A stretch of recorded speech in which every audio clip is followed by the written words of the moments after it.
Good morning students, welcome once again in my class.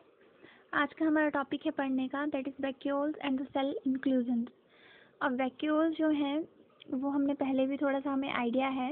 When we make the plant cell, तो हमने जो vacuole है वो एक सिंगल बनाया है और बड़ा बनाया है। लेकिन जब हमने एनिमल सेल बनाया है तो हमने बहुत सारे वैक्यूल जो हैं वो स्कैटर्ड बनाए हैं। तो देखो, जो वैक्यूल्स हैं वो 4 तरह के हैं। They are of 4 types. अब 4 टाइप्स कौन कौन से हैं? One is sap vacuole, contractile vacuole, food vacuole and gas vacuoles. Okay, one by one इनको स्टडी कर लेते हैं। है क्या? हाँ, एक्चुअली ये हमें थोड़ा सा आइडिया होना चाहिए। वैक्यूल्स इतना नहीं आएगा आपको, लेकिन हमें किसी कहीं और टॉपिक में भी पढ़ना पड़े या हमें थोड़ा सा आइडिया होना चाहिए कि वैक्यूल्स जो हैं वो कितने टाइप के हैं। और जब हम सैप वैक्यूल्स की बात करेंगे तब वो क्या चीज़ है, जब कॉन्ट्रैक्टाइल वैक्यूल की बात करेंगे तब वो क्या चीज़ है, या गैस वैक्यूल की बात करेंगे तब वो क्या है। तो सबसे पहले देखिए, जो सैप वैक्यूल्स हैं वो कैसे होते हैं। अब जो सैप वैक्यूल्स हैं उनमें फ्लूइड फिल्ड होता है, ठीक है, उसमें फ्लूइड जो है वो भरा होता है। और एनिमल सेल की बात करें तो बहुत सारे होंगे, स्कैटर्ड होंगे। और same as in young plant, अगर अभी जो प्लांट आपका छोटा है, यंग है, अगर आप उसका सेल एक निकाल के देखेंगे तो आपको वैक्यूल जो है बहुत सारे दिखेंगे और स्कैटर्ड दिखेंगे हर जगह पे। और जब आप लेकिन आप एक जो बड़ा प्लांट है, बड़ा पेड़ है, अगर आप उसका सेल देखते हैं निकाल के, तो आपको यही सैप वैक्यूल जो है वो एक सिंगल दिखेगा और एक सेंटर में दिखेगा। जैसे आपने बनाया हुआ है, आपने जब प्लांट सेल का स्ट्रक्चर बनाया हुआ है तो देखो वो इस तरह से आपने बनाया है हेक्सागोनल, और एक बड़ा सा वैक्यूल बनाया है जो कि न्यूक्लियस को साइड में पुश कर देता है और साइटोप्लाज्म को आप बोल सकते हो साइड में पुश कर देता है। और इसके अंदर फ्लूइड ही भरा होता है, ठीक है, इसके अंदर फ्लूइड भरा होता है। इसी को हम सैप वैक्यूल बोलते हैं। और इसकी एक और चीज़, जो इसकी मेम्ब्रेन है, ये जैसे ये बाहर की मेम्ब्रेन आ गई, आपकी सेल वॉल आ गई, प्लाज्मा मेम्ब्रेन आ गई, वैसे ही जो वैक्यूल की मेम्ब्रेन है उसको हम बोलते हैं टोनोप्लास्ट। TONOPLAST, ठीक है, टोनोप्लास्ट। यहाँ पे लिखा हुआ है the membrane is known as tonoplast. तो यही था वैक्यूल्स के बारे में थोड़ा सा आइडिया। ओके, प्लांट सेल तो हमने बनाया है, वहाँ पे हमने बनाया सिंगल होता है, बड़ा होता है। लेकिन हमें ये थोड़ा सा भी डिफरेंस हमें क्लियर होना चाहिए कि जो मेच्योर है उसमें सिंगल होगा, बड़ा होगा, लेकिन एनिमल सेल या कोई यंग प्लांट है उसकी बात करें तो उसमें वैक्यूल छोटे छोटे होंगे और हर जगह स्कैटर्ड होंगे और बहुत सारे हो सकते हैं। This is the information about the SAP vacuoles. Next है कॉन्ट्रैक्टाइल वैक्यूल्स। कॉन्ट्रैक्टाइल वैक्यूल्स देखो ये किस में होते हैं, जैसे आपको अमीबा का आपने स्ट्रक्चर बनाया होगा या पैरामीशियम का स्ट्रक्चर बनाया हुआ होगा, तो वहाँ पे कॉन्ट्रैक्टाइल वैक्यूल होते हैं, ठीक है, वहाँ पे कॉन्ट्रैक्टाइल वैक्यूल होते हैं। और देखो इनका काम जो होता है वो होता है ऑस्मो रेगुलेशन का। अब ये क्या है ऑस्मो रेगुलेशन? जो ऑस्मोसिस हमने वर्ड पढ़ा है ना, वो वाटर से रिलेटेड है, ठीक है, मैं फिर से बता रही हूँ क्योंकि हर टॉपिक रिलेशन में आ गया। वाटर से रिलेटेड है तो वाटर को बैलेंस करने का काम करता है। जैसे हम अपनी बॉडी के अंदर वाटर को बैलेंस करते हैं, ज़्यादा भी नहीं होना चाहिए, कम भी नहीं होना चाहिए, वैसे ही जो कुछ लोअर ऑर्गेनिज्म की आप बात कर लो, अमीबा है, पैरामीशियम है, इसका स्ट्रक्चर हम बनाएंगे भी, डिटेल में भी बनाया नहीं है। तो वहाँ पे जब आप कॉन्ट्रैक्टाइल वैक्यूल का स्ट्रक्चर बनाएंगे तो वहाँ पे उसका क्या काम है वो वैक्यूल, लेकिन उसको हम बोलेंगे वहाँ पे कॉन्ट्रैक्टाइल वैक्यूल। और वहाँ पे उसका क्या काम है? वहाँ पे उसका काम है ऑस्मो रेगुलेशन का। अब ऑस्मो रेगुलेशन क्या होता है कि वाटर के बैलेंस को मेंटेन करके रखना। देखो, cell by controlling the amount of water, और सॉल्ट्स या आइंस का बैलेंस, वाटर का बैलेंस उसके अंदर कि कम नहीं होना चाहिए, ज़्यादा नहीं होना चाहिए, सब कुछ बैलेंस में होना चाहिए। और इसका एक और फंक्शन है एक्सक्रीशन का। जो एक्स्ट्रा वाटर होगा उसको वो बाहर कर देगा, जो एक्स्ट्रा आइंस होंगे उसको बाहर कर देगा। तो ये थे अबाउट द कॉन्ट्रैक्टाइल वैक्यूल, ठीक है। नेक्स्ट है फूड वैक्यूल। अब फूड वैक्यूल क्या बोलता है? जब कोई भी सेल अपने अंदर इंजेस्ट करने के लिए कोई फूड लेता है, जैसे मान लो ये सेल है और ये बाहर इसको फूड दिख गया, अभी अपने अंदर इसको लेगा, ठीक है, अपने अंदर लेगा तो एक वैक्यूल बनाएगा, उसके अंदर ये अपना फूड रखेगा। अब इसके ऊपर जो लाइजोजोम है वो अटैक करेंगे, उसके अंदर एंजाइम है वो उसके अंदर अटैक करेंगी, डाइजेस्ट करेंगी उसको। फिर डाइजेस्ट करने के बाद वो पूरे साइटोप्लाज्म में स्कैटर्ड हो जाएगा।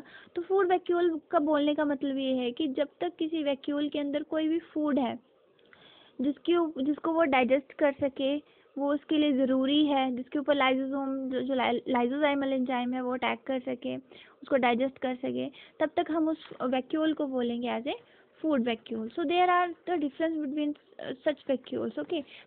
जैसे आपने पीछे पढ़ा कि सैप वैक्यूल जो आपने शुरू से पढ़ते हैं आ रहे हैं, दैट इज वैक्यूल आप वहाँ पे लेबल करते हैं, लेबलिंग आप वहाँ पे वैक्यूल की करते हैं, but that is a SAP vacuole. आगे है कॉन्ट्रैक्टाइल वैक्यूल। जब आप पैरामीशियम का स्ट्रक्चर बनाएंगे, अमीबा का स्ट्रक्चर बनाएंगे, तब आपको क्लियर हो जाएगा कि कॉन्ट्रैक्टाइल वैक्यूल वहाँ पे क्या काम करता है, ऑस्मो रेगुलेशन का। और अब आपको ऑस्मो रेगुलेशन का फंक्शन जो है वो पता होना चाहिए। Next food vacuole. अब किसी जो सेल अपने अंदर खाना लेगा, अब खाना वो ऐसे नहीं लेगा, किसी के अंदर पैक करके लेगा, किसी वैक्यूल के अंदर पैक करके लेगा, तो उसी को हम बोलेंगे फूड वैक्यूल। और चौथा जो है वो है गैस वैक्यूल्स।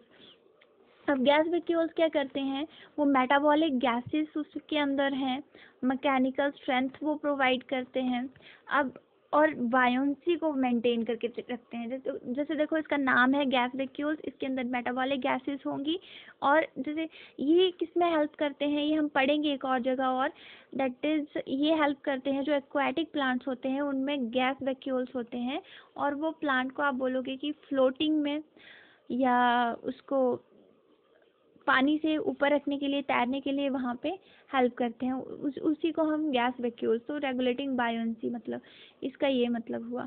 अब आगे देखिए सेल इंक्लूजन्स क्या बोलते हैं, दीज आर, यहाँ पे again they are divided into 4 categories. और ये क्या है, प्लांट सेल हो, एनिमल सेल हो, उसके ये नॉन लिविंग जो सब्सटेंसेज हैं वो that are the cell inclusions. अब सबसे पहले इनके अंदर आते हैं रिजर्व फूड। रिजर्व फूड में आ सकता है जैसे जो अपने अंदर फूड स्टोर करके रखते हैं सेल, जैसे स्टार्च। प्लांट की बात करें तो उसमें आ गया हमारा स्टार्च। स्टार्च जो है वो प्लांट का रिजर्व फूड मटेरियल है, ये आपने 9th 10th में भी पढ़ा होगा, इसको आप याद रखेंगे। और जो ग्लाइकोजन है वो एनिमल सेल जो हमारे अंदर है वो रिजर्व फूड मटेरियल जो स्टोर करके रहता है, that is glycogen. Fat droplets, aleurone grains जो हैं वो सारे जो हैं वो रिजर्व फूड मटेरियल है। अब देखिए एक्सक्रीटरी और सिक्रीटरी प्रोडक्ट्स, मतलब जो प्लांट जो है वो अपने एक्सक्रीटरी प्रोडक्ट्स या सिक्रीटरी जो चीज़ें हैं वो बाहर निकालता है। अब वो उसके लिए इतनी ज़रूरी नहीं है, they come under the secondary metabolites. अभी हम इसको नेक्स्ट चैप्टर में पढ़ने जा रहे हैं, दैट इज़ बायोमोलिक्यूल्स। ये जो हैं जितने भी लेटेक्स गम्स हैं, they are all are secondary metabolites. Secondary metabolites primary होते हैं जो ज़रूरी होते हैं, जैसे रिजर्व फूड हो गए सेल के अंदर, और जैसे सेकेंडरी होते हैं वो इतने ज़रूरी नहीं होते हैं, वो जस्ट एक प्लांट के सिक्रीटरी प्रोडक्ट आप इसको बोल सकते हैं, जैसे लेटेक्स हो गया, गम हो गया, गम रेजिन्स हो गया, टैनिन हो गया, एल्कोलाइड्स। इस एल्कोलाइड्स में बिटर सब्सटेंसेस आ जाते हैं, एसेंशियल ऑयल्स आ जाते हैं, नेक्टर जो है वो आ जाता है। अब देखो ये जो इसको जो जितने भी एक्सक्रीटरी और सिक्रीटरी हैं इनको हम लोग यूज़ करते हैं, जैसे चाय में टैनिन होता है, टी में टैनिन होता है, कॉफ़ी में कैफीन होता है, these are all excretory substances. ठीक है, वो प्लांट के लिए इतने ज़रूरी नहीं है, हमारे लिए ज़रूरी है, हम इनको ज़रूरी बना लेते हैं। जैसे ड्रग्स हो गई वो एल्कोलाइड्स के अंदर आ जाती हैं, रेसरपाइन है, और जैसे आपकी मॉर्फिन है, दीज आर द ड्रग्स, वो एल्कोलाइड्स के अंदर आ जाती हैं। अब क्यूनिन जो है वो एक बिटर सब्सटेंस है, that is secreted by the cinchona plant, जो कि मलेरिया ट्रीटमेंट के लिए सबसे अच्छी दवाई जो है वो आपने पढ़ा होगा मानी जाती है। They all are excretory and they are secondary metabolites, they are not useful for plants, वो जस्ट उसके एक्सक्रीटरी हैं, वो हमारे लिए यूज़फुल है, हम इसको यूज़फुल बना सकते हैं। लेकिन प्लांट्स में आप बोल सकते हैं इसका फंक्शन अभी तक अननोन ही है या इतना इम्पॉर्टेंट नहीं है। नेक्स्ट है पिगमेंट। पिगमेंट जो कलर देती हैं प्लांट को, जैसे इसमें एंथोसाइनिन आ गई, एंथोक्सैंथिन आ गई, एंथोक्सैंथिन जैसे येलोइश कलर देगी, एंथो जो जाइनिन है वो इसको ब्लूइश और रेडिश कलर देगी। अब मिनरल क्रिस्टल्स इसके अंदर, जैसे कैल्शियम कार्बोनेट है वो क्रिस्टल्स की फॉर्म में जैसे एग्जिस्ट करता है, उसको हम सिस्टोलिथ बोलते हैं। और सिस्टोलिथ जो है वो डिफरेंट प्लांट्स में डिफरेंट शेप का है, जैसे मोमोरिडिका जो बोटानिकल नेम है, विटर गॉड का, करेले का जो बोटानिकल नेम है, इसके अंदर सिस्टोलिथ होता है, और ये कैल्शियम कार्बोनेट की क्रिस्टल्स में ये एग्जिस्ट कर सकते हैं। दे आर डिफरेंट शेप्स,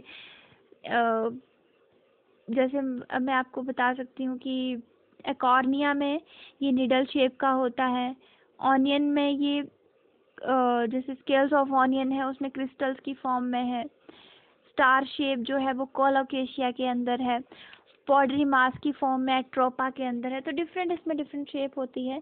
तो ये क्रिस्टल जो है वो स्टोर रहते हैं प्लांट के अंदर, ठीक है। तो देखिए ये टॉपिक जो मैं एक फिर से बता देती हूँ कि इतना इम्पोर्टेंट नहीं था। फिर जब हम इसकी देखो टॉपिक की बात करते हैं कि वैक्यूल्स क्या है, तो हमें जस्ट आइडिया होना चाहिए कि वैक्यूल्स वही नहीं है जो हमने लेवल किए हैं प्लांट्स एंड एनिमल सेल।